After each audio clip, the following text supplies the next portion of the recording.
Assalamualaikum warahmatullahi wabarakatuh. Perkenalkan, nama saya Muhammad Ilman dengan NIM 2102016020093 dari Prodi Teknik Sipil Bangunan Gedung. Yang terhormat Bapak Dr. Insinyur Ahmad Rifki Asrif MT dan Bapak Insinyur Muhammad Reza Hasrul STMT.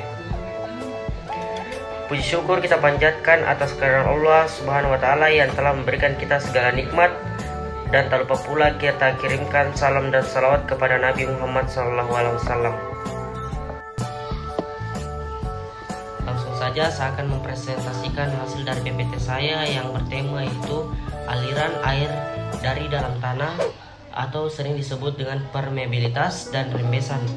Rembesan tanah adalah merupakan susunan butiran pada dasarnya pori-pori yang saling berhubungan satu sama lain sehingga air dapat mengalir dari satu titik yang mempunyai energi lebih tinggi ke titik yang mempunyai energi lebih rendah.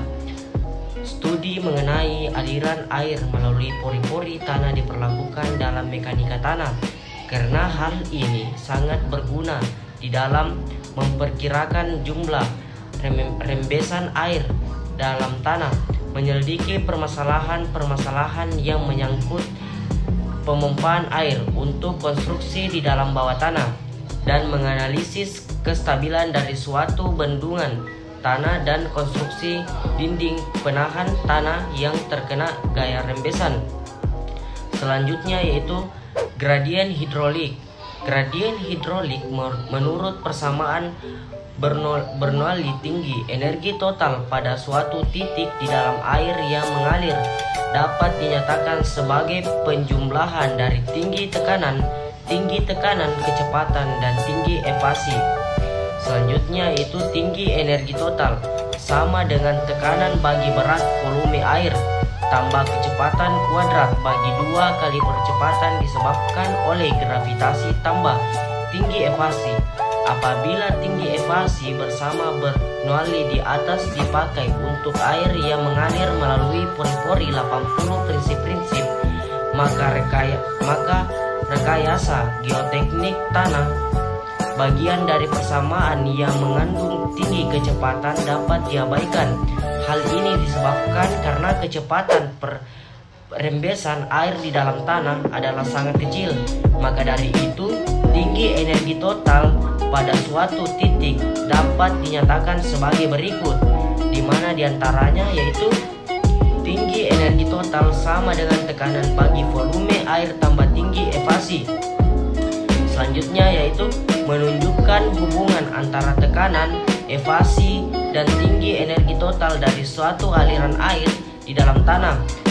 Tabung piezometer dipasang pada titik A dan titik B. Ketinggian air di dalam tabung piezometer A dan B disebut sebagai muka piezometer. Piezometer level dari titik A dan tabung piezometer yang dipasang pada titik tersebut. Tinggi elevasi dari suatu titik merupakan jarak vertikal yang diukur dari suatu bidang datum yang diambil sembarang ke titik yang bersangkutan, sehingga energi antara dua titik A dan B. Pada umumnya, variasi kecepatan V dengan gradien hidrolik I dapat dijalankan seperti dalam gambar di samping.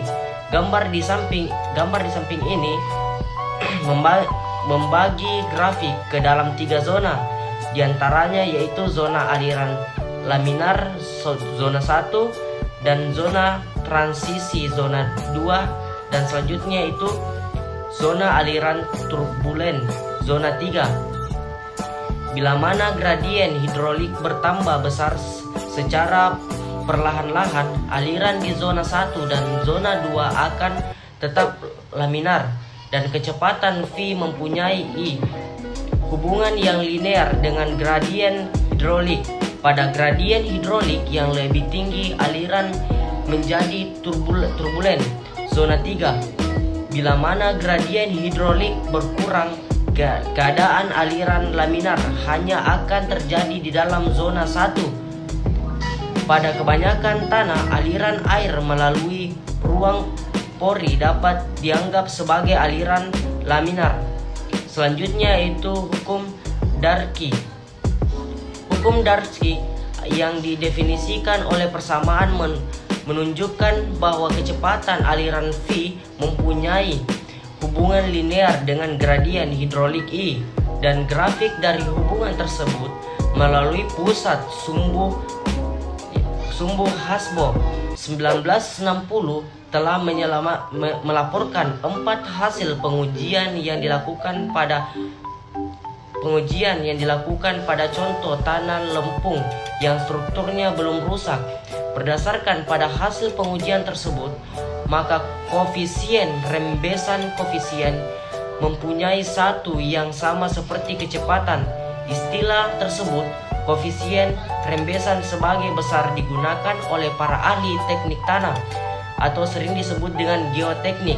Para ahli geologi menyebutnya sebagai konduktivitas hidrolik.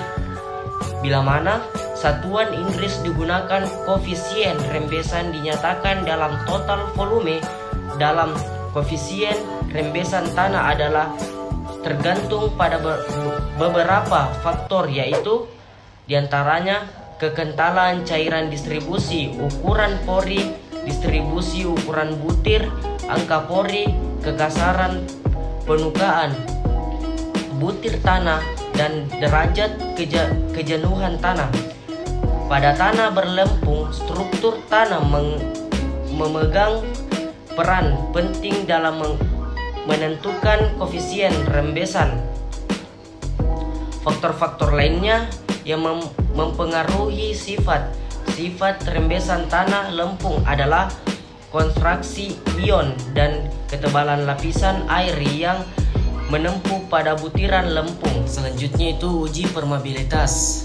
Uji permeabilitas terdapat 4 macam cara pengujian untuk menentukan koefisien permeabilitas di laboratorium, yaitu diantaranya A. Pengujian tinggi energi tetap atau disebut dengan constant head. Selanjutnya itu B. Pengujian tinggi energi turun atau disebut dengan falling head. Selanjutnya yaitu C. Penentuan secara tidak langsung dari pengujian konsolidasi. Selanjutnya itu rembesan ekivalen pada tanah berlapis-lapis. Koefisien rembesan suatu tanah mungkin bervariasi menurut arah aliran yang tergantung pada perilaku tanah di lapangan. Untuk tanah yang berlapis-lapis di mana koefisiennya rembesan alirannya dalam suatu arah tertentu berubah-ubah dari lapisan ke lapisan, kiranya perlu ditentukan harga rembesan ekivalen. Untuk menyederhanakan perhitungan penurunan berikut ini adalah perumusan rembesan ekivalen untuk aliran air dalam arah vertikal dan horizontal yang melalui tanah berlapis-lapis dengan arah lapisan horizontal. Selanjutnya itu uji rembesan di lapangan dengan cara pemompaan dari sumur. Di lapangan, koefisien rembesan rata-rata yang searah dengan arah aliran dari suatu lapisan tanah dapat ditentukan dengan cara mengadakan uji pemompaan dari sumur di dalam tanah. Melakukan percobaan air dipompa keluar dari sumur. Uji yang mempunyai mental silinder berlubang dengan kecepatan tetap. Beberapa sumur observasi dibuat di sekeliling sumur. Uji dengan jarak yang berbeda-beda. Ketinggian air di dalam sumur. Uji dan sumur observasi diteliti secara terus-menerus. Pemompaan dilakukan sehingga keadaan tunak dicapai.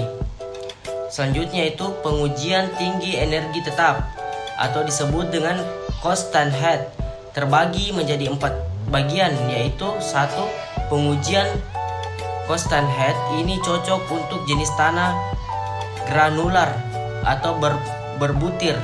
Selanjutnya itu prinsip pengujian tanah berbenda. Uji diletakkan di dalam silinder.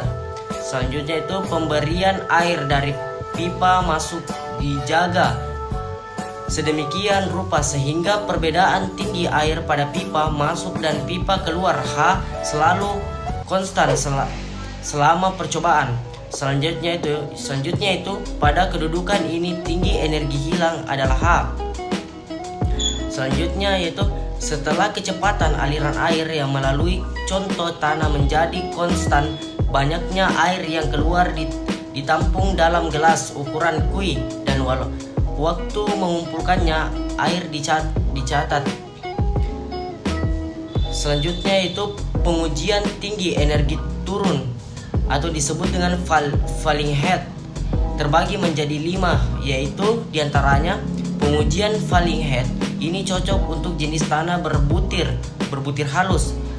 1. Prinsip pengujian tanah, benda uji diletakkan di dalam silinder. 2. Pipa pengukur didirikan di atas benda uji, kemudian air dituangkan ke dalamnya dan air dibiarkan mengalir melewati benda uji. Yang ketiga, perbedaan tinggi air pada awal pengujian T1 sama dengan 0 adalah H1. Kemudian air dibiarkan mengalir melewati benda uji sampai waktu terbentuk T2 dengan perbedaan tinggi muka air adalah H2. Selanjutnya itu faktor-faktor yang mempengaruhi koefisien rembesan terbagi menjadi 4. Di antaranya yaitu ukur butiran tanah. 1. Ukuran butiran tanah. 2. Sifat dan pori cairan. 3. Kadar pori. Dan yang keempat adalah susunan struktur partikel. Sekian, itulah tadi hasil dari presentasi saya. Kurang dan lebihnya mohon dimaafkan. Wabillahi taufiq wal hidayah. Wassalamualaikum warahmatullahi wabarakatuh.